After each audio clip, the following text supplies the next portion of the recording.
So today I'm going to show you how to tack an English saddle. And the first thing we start with is our saddle pad. And the way we know which way faces front is we have these girth straps here, and they want to go in the spot where the girth is. So we put the pad on, and we want to make sure it's up on the withers, and it's okay if it's too far forward to move it down. We don't want it to be too far back and move it up, because if we do that, all the hair is going to stand up, and we want all the hair to be smooth and down. So the next thing we have is our half pads. So this is one type of half pad. We have multiple types that look like this or like this.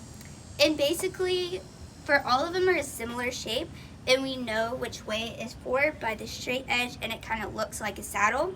So for this one, it's quilted and fuzzy. This one has the black part and then the white part.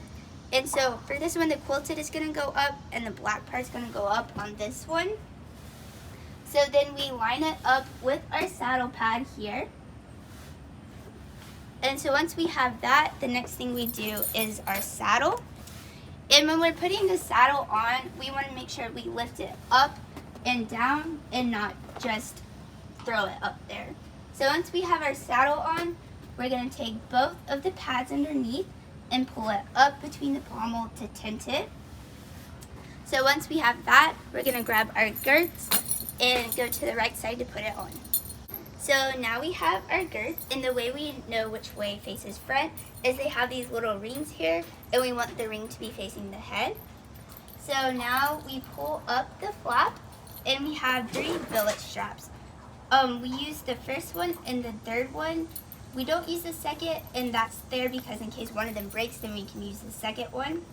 So we're going to take our first strap here and then put it through the girth strap, and then take our first billet, put it through the front where the rollers are. These rollers help with leverage so you don't have to yank up, and then just put it through our first hole. We do the same with the second one with the third strap, put it through first hole. And for Jack, this lines up perfectly to put it through the strap, but for some of our horses it doesn't line up, so it gets all bunched. If that happens, then don't worry about putting it through the strap, but if it lines up, then you can.